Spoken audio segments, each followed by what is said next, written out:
पति ब्रह्मचारी में ईशा अपने मकसद में कामयाब हो गई और सूरज को उसका प्रोजेक्ट पास हो गया और मंत्री जी ने सभी के सामने सूरज को पुरस्कार दिया। यह चीज आज का प्रोमो में आप सभी ने देखा भी होगा। और दोस्तों, इधर आकाश सोच रहा था कि अब सूरज की बेइज्जती होगी और सूरज की बदनामी होगी। और दोस्तों, सही समय पर अगर मीशू बंटी को ले जाकर कि वह प्रोजेक्ट को नहीं देती और बंटी सही समय पर उस प्रोजेक्ट को कलेक्टर ऑफिस तक नहीं पहुंचाता तो सूरज की सच में भारी बेइज्जती हो जाती और उसका प्रोजेक्ट कभी भी फाइनल नहीं होता। और दोस्तों, आकाश यही चाह रहा था। लेकिन दोस्तों, जैसे ही बंटी प्रोजेक्ट को लेकर के कलेक्टर ऑफिस पहुंचता है तो आकाश के होश उड़ जाते हैं और वह घबरा जाता है, क्योंकि दोस्तों उसे लगता है कि अगर ईशा सूरज को बता दिया कि मैं इस प्रोजेक्ट को रुकवाया था ईशा को कमरे में बंद करके, तो सूरज उसे कभी नहीं छोड़ेगा। हो सकता है कि सूरज उसे जेल भी भेज सकता है। और दोस्तों, होगा भी ऐसा ही कहानी में। अभी भले ही सूरज को प्रोजेक्ट मिलने की खुशी है, इस वजह से सूरज जो है वह इस बात पर गौर नहीं कर रहा है कि आखिर किस वजह से ईशा लेट हो गई, किस वजह से बंटी के हाथ इसने प्रोजेक्ट को भिजवाया। लेकिन दोस्तों, जब बंटी सारी सच्चाई बताता है सूरज को कि आकाश ने ईशा को कमरे में बंद कर दिया था, इसमें ईशा भाभी की कोई गलती नहीं है।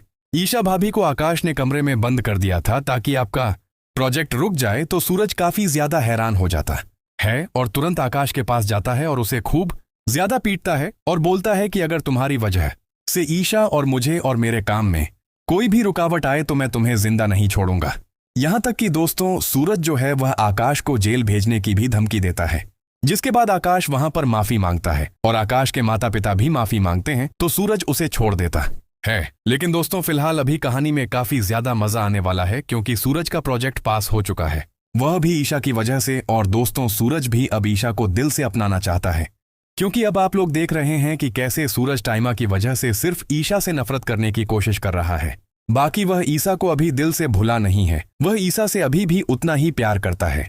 पर ताइमा ईशा से नफरत कर रही है तो सूरज को भी मजबूरी में नफरत करना पड़ रहा है। लेकिन दोस्तों, अब सच्चाई खुलने वाली है, क्योंकि जब सूरज को पता चलता है कि आकाश में उसका प्रोजेक्ट को रुकवाया था तो सूरज सब कुछ समझ जाता है कि ईशा और आकाश के बीच ऐसा कुछ भी नहीं है जो सूरज समझ रहा है। और दोस्तों, सूरज को अब यह भी पता चल जाने वाला है कि जो लड़की निशिशु है वह ईशा की बेटी नहीं है, वह आकाश की पहली पत्नी की बेटी है। दूसरी तरफ आने वाली एपिसोड जो है वो धमाकेदार होगी, क्योंकि आखिरकार सब लोग शॉक्ड हो जाते हैं जब पता चलता है कि आकाश ने ही हमारी ईशा को बांध के रखा था, यानी कि अपने रूम में। और दूसरी तरफ अब सूरज जो है वो अपनी ईशा के पास जाएगा और उससे जाके धन्यवाद बोलेगा और उससे जाके गले लगाएगा और मंत्री को पता चल जाएगा कि ये जो आकाश है इसकी अब जॉब जो है वो कटने वाली है और मंत्री खुद अपने हाथों से इस आकाश को निकाल देगा।